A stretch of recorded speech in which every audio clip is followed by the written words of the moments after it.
Okay then, let's get started. So just to remind you, if you look on the Moodle page, all the lecture recordings are appearing there as expected. So we've already got 5 lectures. Actually, the 5th one is the one we're watching now. So those are all accumulating there for your benefit.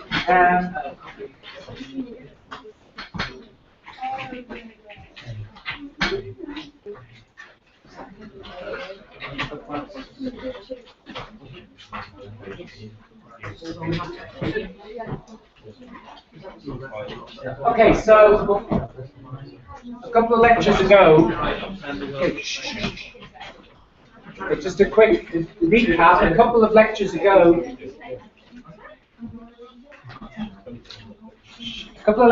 we began chapter 2.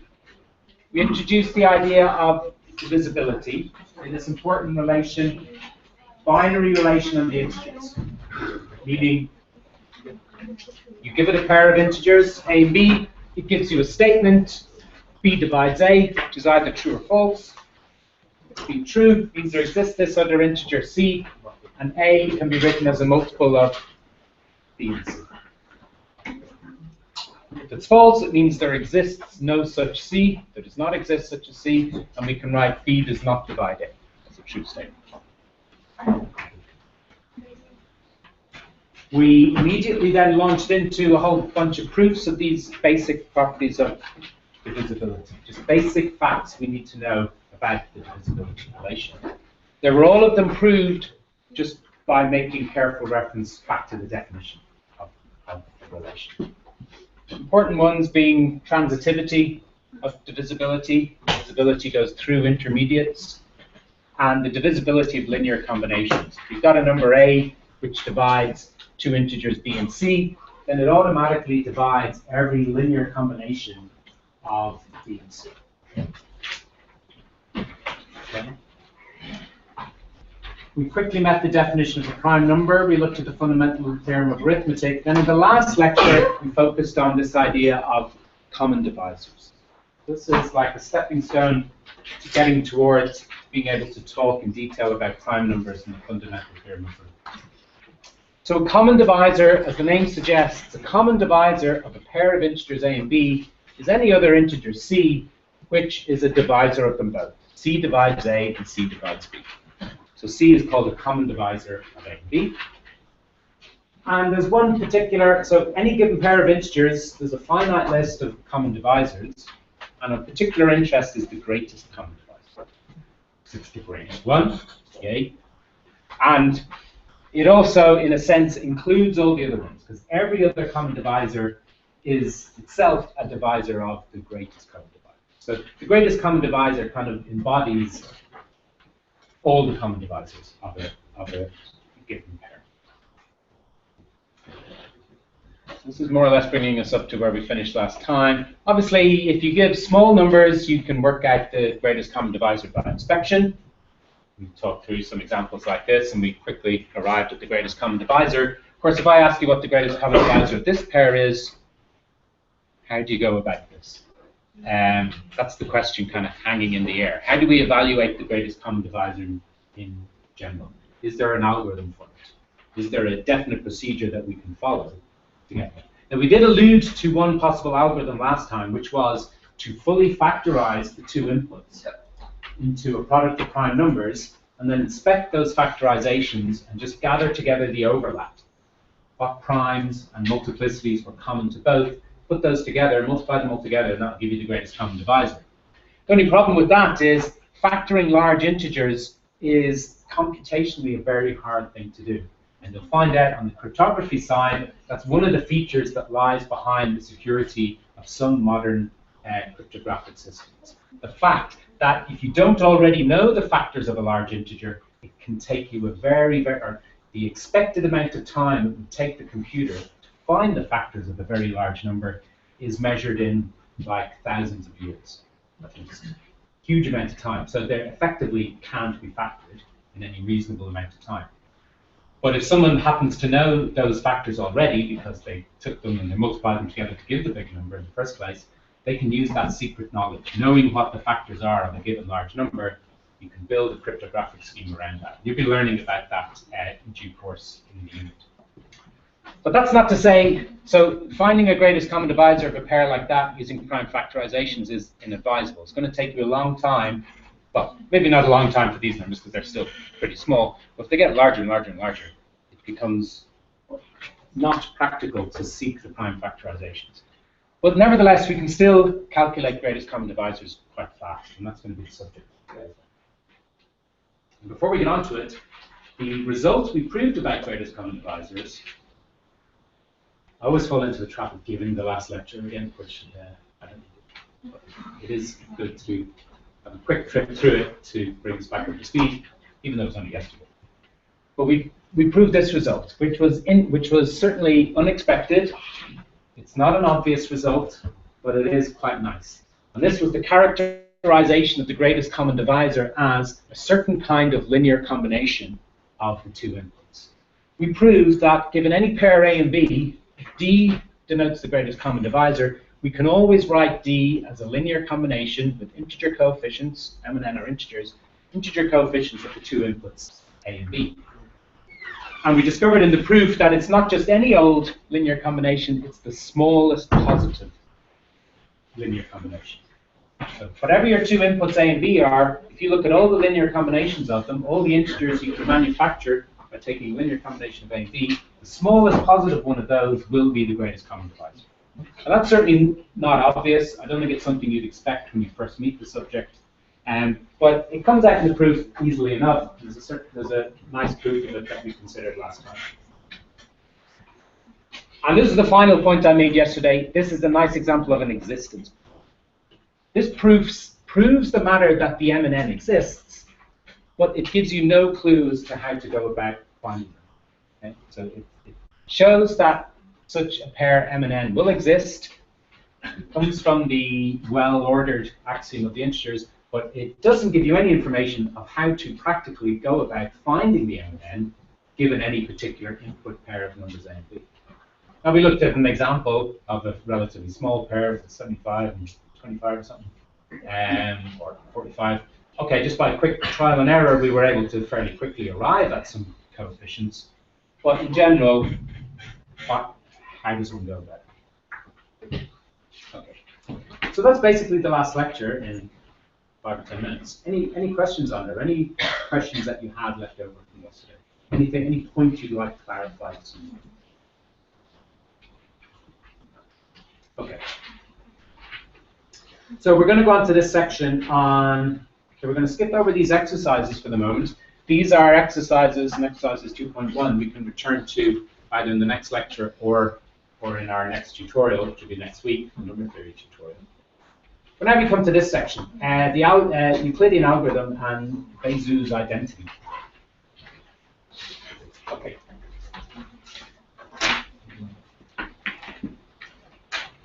Right, before we jump into it, we'll just return back to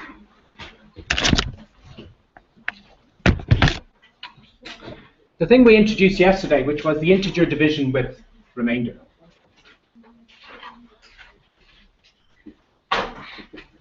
Integer division with remainder.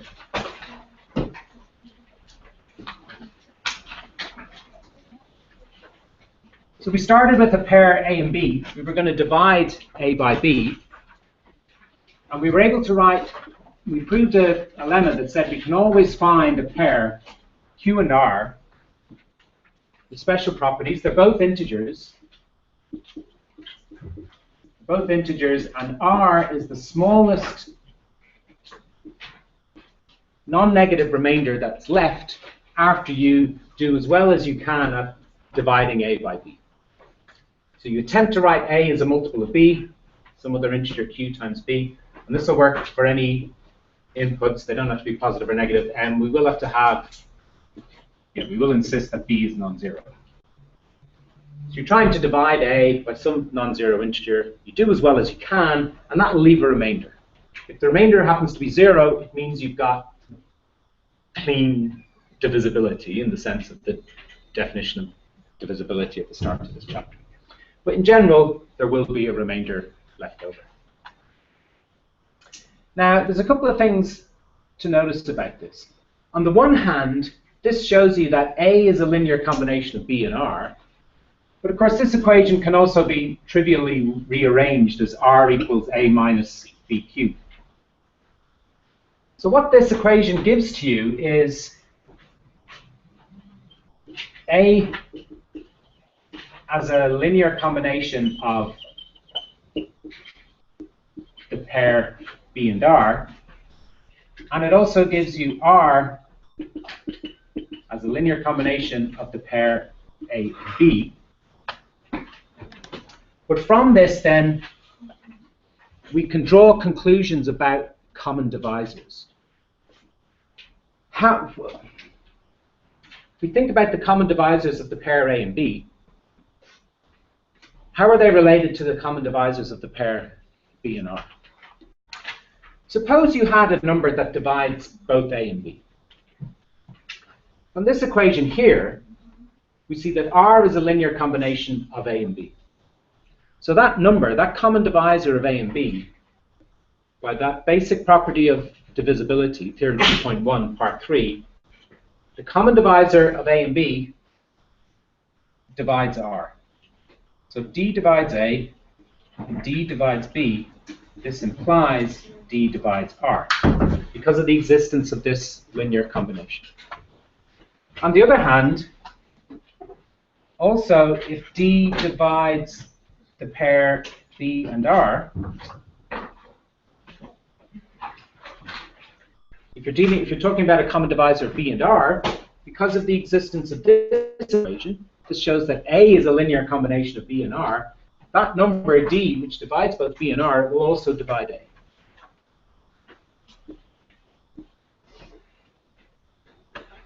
So if we've got D is a common divisor of A and B, that implies it divides R. So it's also a common divisor of R and B. On the other hand, if you've got a common divisor of B and R, common divisor of the top pair, we automatically know it divides A. So it's automatically a common divisor of the bottom pair, A and B. So the upshot is the common divisors of the pair AB equals the common divisors of the pair BR.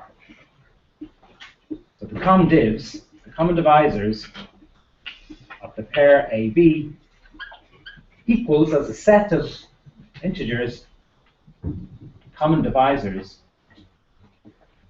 common divs, I'm just writing for that, common divisors of the pair B and R. So we get that out of just the existence of this straightforward equation, this integer division of A by B. So in particular, so if these sets of common divisors are equal, in particular then, we know that the GCD of A and B is equal to the GCD of B and R. Okay? If all their common divisors are the same, in particular, the greatest common divisor for each pair must be less. But notice, the pair A and B are some starting off pair. The pair B and R are simpler in a certain sense because the number R we know is smaller than B. So however nasty the pair A and B is, and by nasty I mean potentially really, really large, the pair B and R is a bit better. Okay, you still got B, B could be very large, but the number R, you're getting rid of the A and you're replacing it with R. The number R is smaller. Okay. But then if you've been able to pass from the GCD of AB to the GCD of a slightly better pair, why can't you keep going? Keep repeating this process. Now we could perform, see there we did an integer division of A by B. Now we can do an integer division of B with R. That will give us a new pair, R and something else, R and a second remainder. But the second remainder will be less than R. So the pair will have got even better. So this is a way of relating the GCD of your original inputs to the GCD of a new pair of inputs that are simpler, because one of them is smaller. You go again. You get a simpler pair. One of them is smaller. You'll go again. Now that process can only survive for so long. So things are getting smaller and smaller and smaller. Eventually they're going to get as small as possible. Meaning What's the smallest thing possible? 0. 0.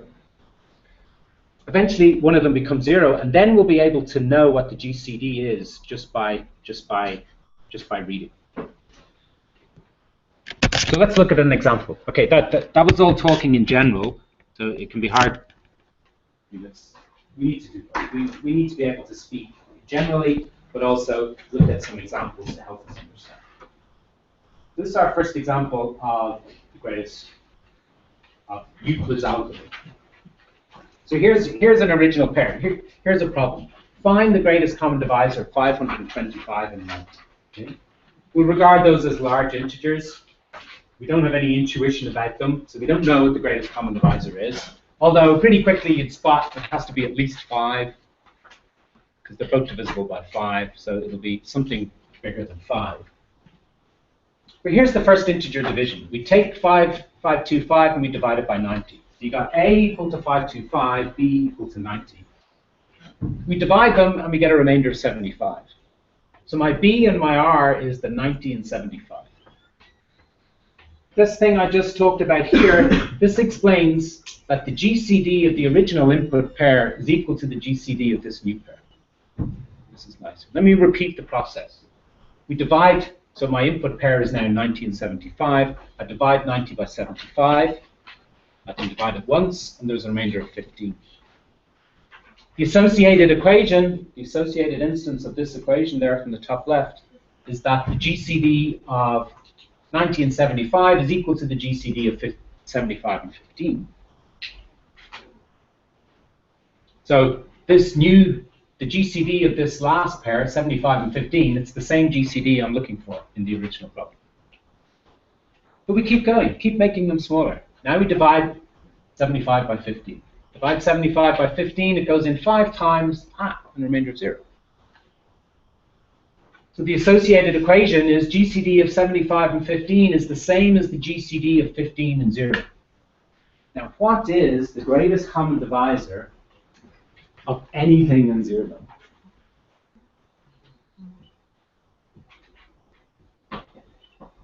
As long as we know that x is non-zero, the GCD of x and 0 is x.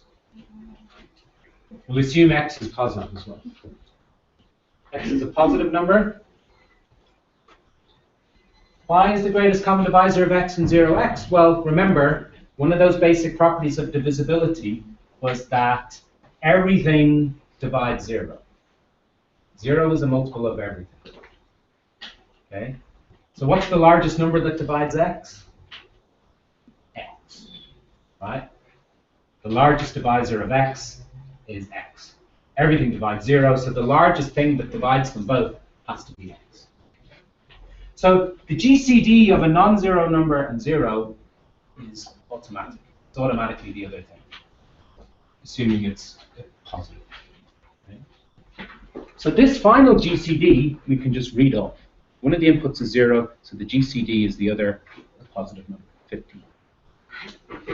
So there we've calculated 15 is the final GCD, but these are all linking equations, so 15 is the answer to the input problem. Okay. That's what's called the Euclidean algorithm. Now, the word algorithm is attached to it, so it's a definite rigorous method for calculating it, and it's as rigorous as the method can be. It's so rigorous and unambiguous that we can program it up in a computer language. There's no real decision-making involved. It's just completely automatic, just like Gaussian elimination for solving systems of matrices, the other main algorithm you're familiar with, perhaps. Okay? You just give it the input pair, do integer division, get a remainder. Now take the second element from the pair, new remainder, do integer division. You get a new remainder, you shift out the other element, place it with the remainder, do integer division again. An important point for an algorithm is programs that we run on the computer, to qualify as an algorithm, they have to definitely finish. We don't want to set our computer off on some calculation that is going to take it forever, that will never end. The computer, as long as we supply it with electricity, will happily sit there executing the code forever, or as long as we can give it. For an algorithm has to be a kind of process that will definitely end. Will this process definitely end? Could I, if I gave it really, really large inputs, could I be forever stuck in doing integer divisions? No. Because if you look at the sequence of remainders, each time you do an integer division, the remainder is always a non-negative number, and it's strictly less than one of the numbers from the previous pair. So that process, each new remainder has to be strictly less than the one that came before it. And they're all non-negative numbers. So you've got a descending sequence of integers. It might start off very large, but it's descending. It has to get smaller each time, and there's a ground level of 0. So eventually it's going to end. Eventually you're going to hit a remainder of 0. The reason I got that underlined there is just a simple rule is, you don't necessarily have to carry these equations beside the thing if you understand the principle. You just keep on doing the integer divisions, and the last non-zero remainder is the GCD of the original pair that you gave it. Yeah? Let's, okay, before we discuss Bezout's identity, let's just go and look at the second example, which is a little bit longer, but gives you more of an idea. So here, example 2.5 is to find the GCD of this pair. Okay, just two large random integers I've put in.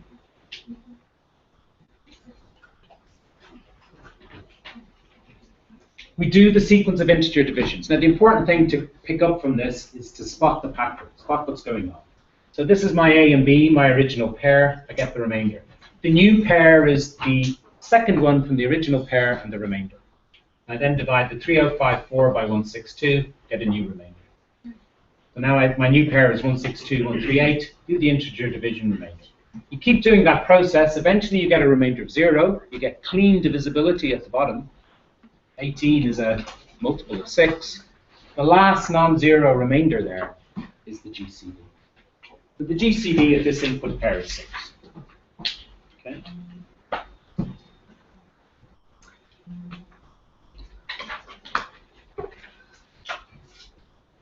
Now, I said we don't necessarily have to carry these GCD equations all the time, but initially it's good practice to do it because it stops you making transcription errors. Because the danger is if this is the first time you're seeing this, if you just think of it as, oh, you just do a load of integer divisions, there's scope to go wrong here, to pick up the wrong pair from the previous one. There's scope to go around in circles if you don't pick the smaller thing each time. So putting down the associated GCD equalities beside it helps to keep you on track and to always be dealing with the correct pair of integers. Now, the point about this is it's an algorithm. Okay? We should definitely do it a few times ourselves, and there are exercises there in the notes to force you to do it. And you should definitely do it enough times to be familiar with it, to feel that you know it and understand it. But of course, the way to think about it is it's not something for humans to do, it's something for the computer to do. But the existence of the algorithm is important. And sometimes we can base arguments by reasoning about the performance of the algorithm and talking about how it does. One reason that the existence of the algorithm is important is for Bezout's identity. So Bezout's identity is the name given to that expression where you write the GCD of the pair as a linear combination.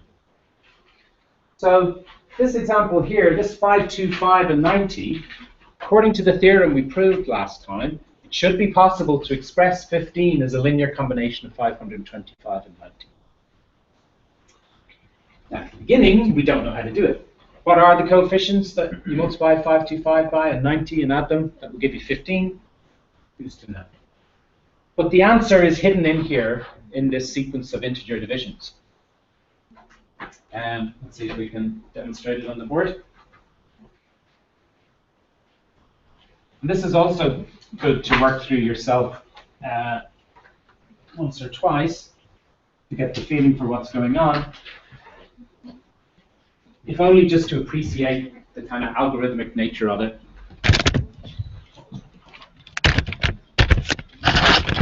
Okay, so working working backwards from those equations, the GCD of this pair of the 525 and 90 is 15.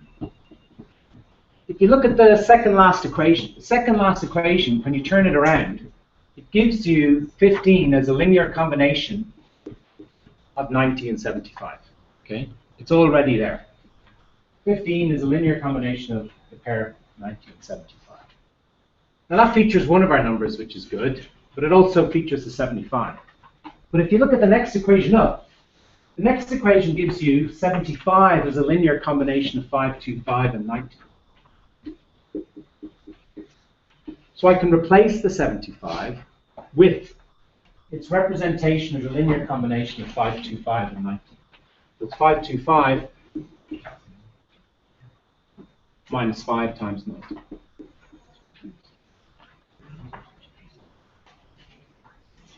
Now what you don't do is evaluate this bracket, because we know it comes to 75, and then evaluate this right-hand side.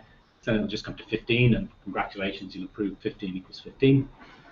Well done, but you won't get any prizes for that. The point of this is we're discovering what the coefficients in Bezout's identity are. So you'll keep the 90 and 525 separate and simplify the expression. So you've got 190 over here, you've got 5 extra over here, minus 1 times minus 5. So in total, you've got 6 90s and just one, well, minus 1, 525.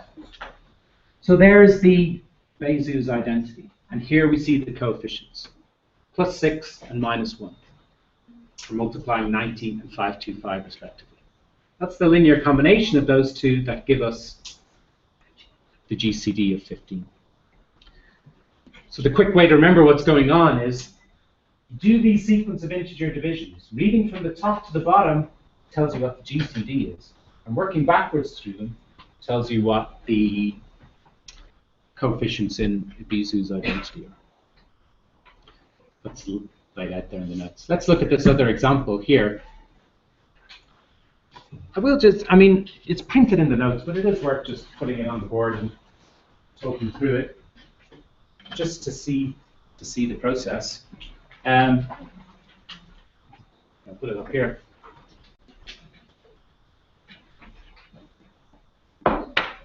So here's the second example. GCD of 12378 and 3054. Okay, you do all the integer divisions, the last non-zero remainder is 6. Then you start working to them backwards. So if you look at the second last equation, we see 6 as a linear combination of 24 and 18. Surprise, surprise, it's 24 minus 18. Nothing mysterious in that. But now we keep the 24 and we replace the 18 in the way that it's represented as a linear combination of the next higher pair, 138 and 24. So it's 138 minus 5 times 24. Again, you don't evaluate. Evaluate, you just go back to where you started. You keep it and you simplify the expression. So you have 124, 524, so you have 624s and minus 138.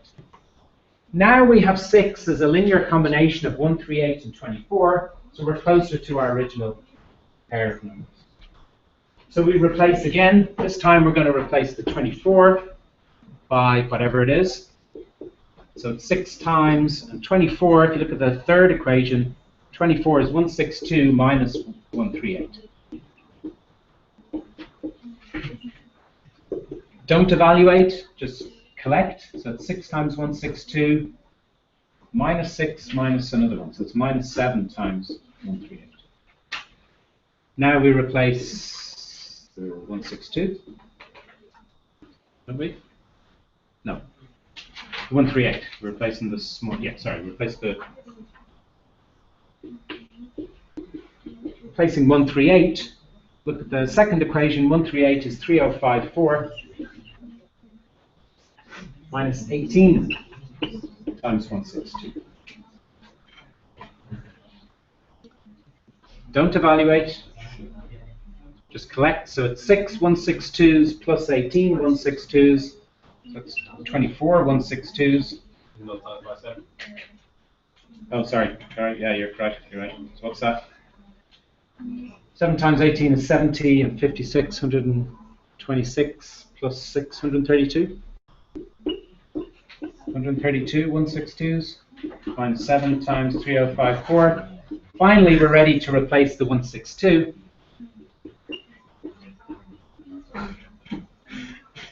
One, 2, 3, 7, 8 minus 4.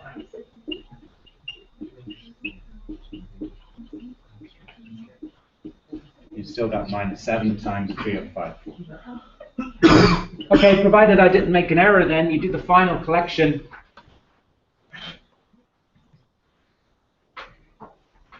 Yeah, it's 132, 12378 minus apparently 535.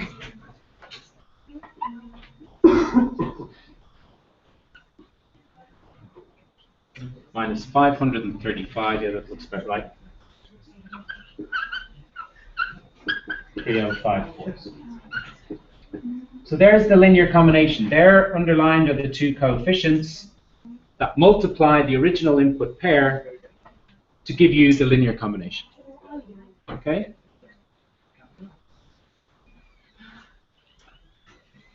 Any questions or queries?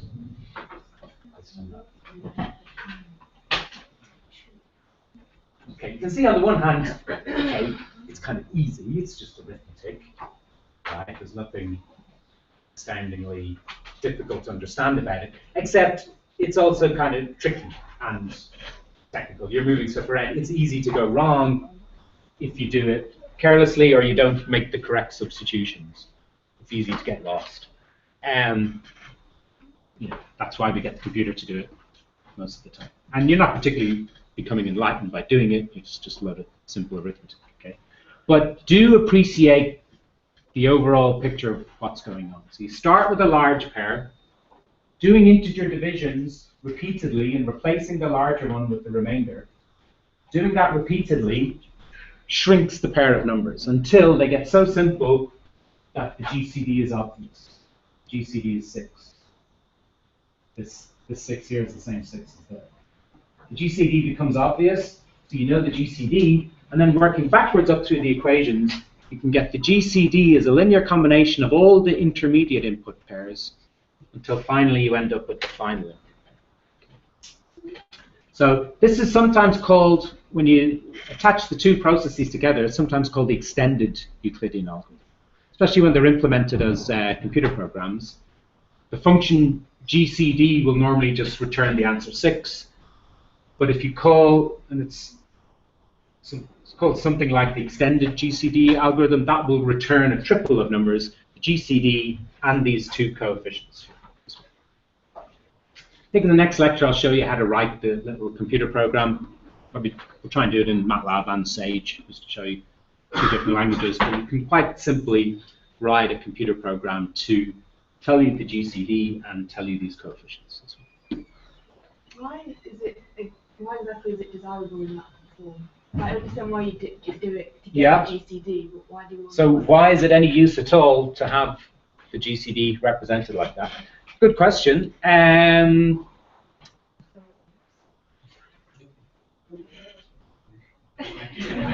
I'm thinking of the best way. I do know. It will quickly allow us to. Well, no, okay. I think the best way to answer that. The best way to answer that is to go back. Oh, thank you. That's a great question. Very perceptive. Because it shows good. She's not just taking my word for it that this is an important thing that you should care about. She's being critical, and you're challenging me, saying, "What use is this good for?" Okay, we're going to look at this, which is the last exercise. So we'll fast forward a bit because of your question, but it's good. So this is Euclid's lemma.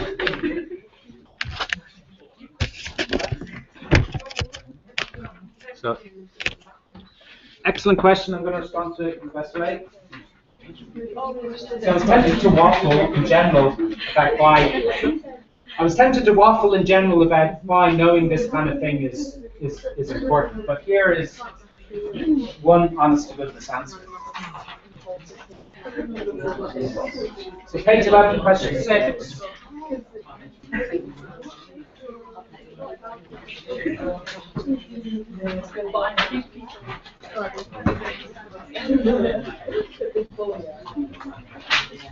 Euclid's lemma says that if C divides AB, if C divides a product AB, and the GCD of C and A is 1, this implies that C divides B. One particular, so this is what we're going to prove. A special case of this is when, if P is prime,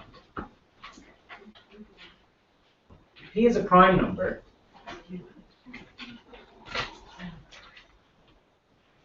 and P divides a product AB, that implies that P divides A or P divides B.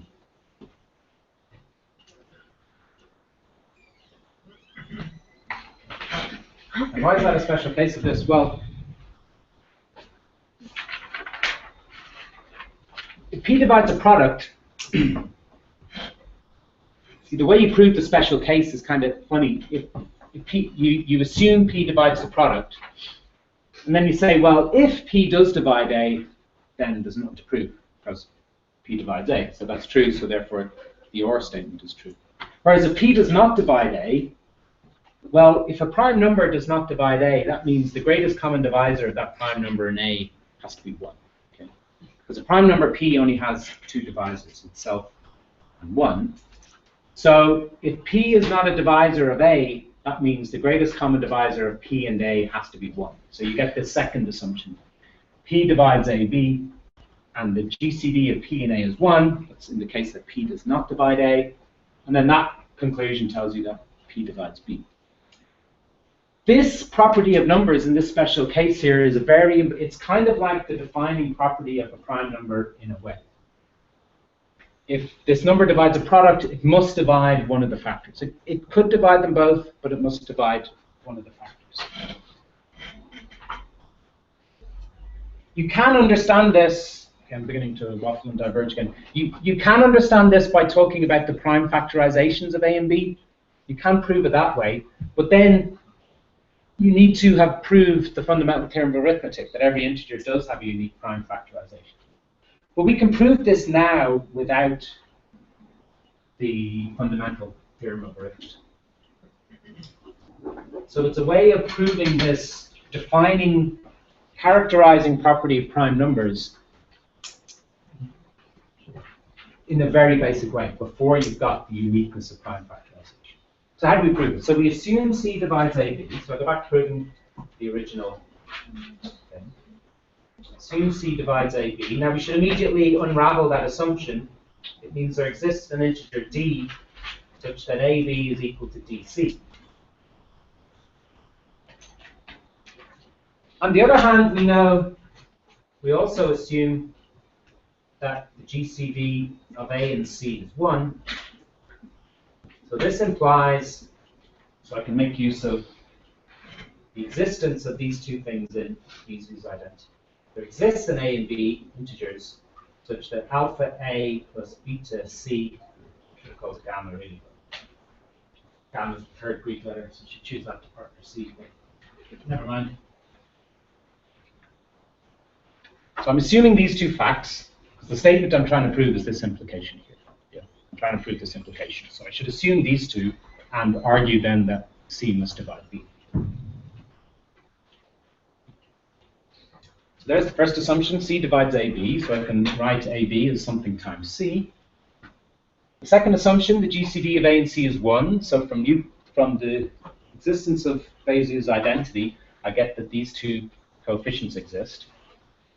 And now you see I want to build up to, now I'll do my bridging the gap trick. I want to end up with concluding that C divides B.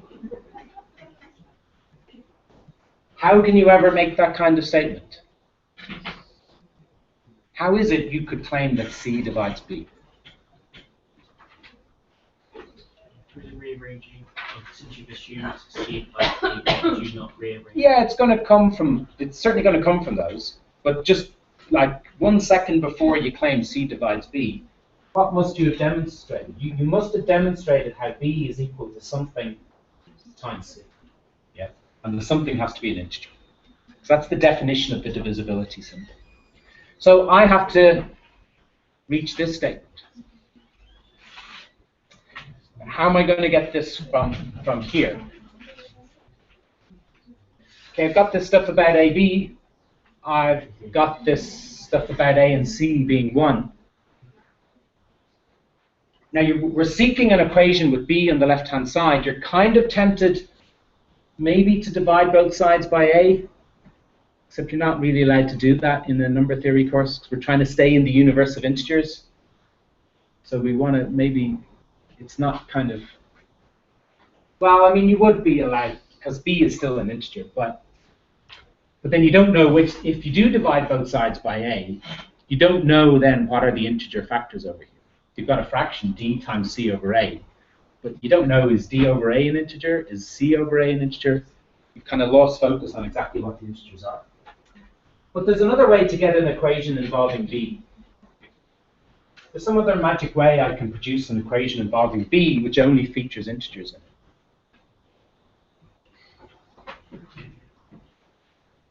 So if it's not using that one, it must be using this one, mustn't it? So what do you do to this equation to make B appear in it? Say it when you see it. Did you whisper it? Well, it's probably wrong. What, say it. I think it will be wrong. What would you do to this equation to make B appear? Times everything by B. It's exactly the right thing. Multiply both sides by B, because you're multiplying 1 by B, so you got a B there. You've got alpha AB plus beta CB. Yeah? Okay, this is part of the way to here, because it's an equation for B. And it's got some C's in it. We want C's to appear here. Can we drag a factor of C out of the right-hand side? Well, there's certainly a factor of C here. You can see it. Is there a factor of C there? Well, not explicitly, but... Huh? Yeah, but that's 1. Well, you don't get anything for free. AB equals DC. Yeah, you're trying to get it for free there. AB is DC, so there is a C hiding there, because AB is D times C. Sometimes that's the way to proceed, by reimagining 1 as something over something, and it's the right thing. But again, then you'd have been left, although you'd have been able to take a C out, you'd been left with a fraction 1 over C, which isn't an integer. So that would have kind of destroyed it there. So yeah, this AB can be replaced by DC. So it's alpha DC, beta CB. So the thing that goes in here is alpha D plus beta B. And alpha D plus beta B is certainly an integer, isn't it? Is it an integer? Well, yeah, all the ingredients of it, alpha D, beta B, they're all integers. Multiply them together, you add them, you still got an integer. So B is indeed an integer multiple of C, so C divides B. So that's the general, that's the proof of that general case. A special case of it, and we'll discuss this more in the prime number chapter, but a special case of it is this crucial property of primes, that if a prime divides a product, it divides at least one of the factors. And this one,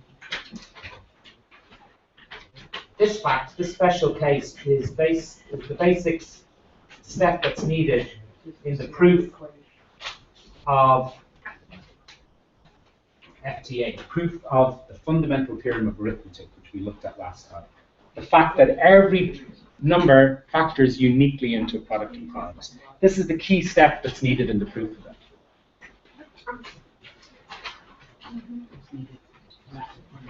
And so the crucial idea that's lying there in the middle of that proof is the existence of Bezout's identity, the existence of that pair of coefficients. Okay, just hold on for 1 minute. 1 minute. Now we're just trying to get speed practice. I just want to show you what you should be working on in the meantime, because you won't see me again now in this unit till next week. So next Monday we'll have a lecture, and then next Friday we'll have a tutorial. All the rest of those exercises, 2.1, you should be working on.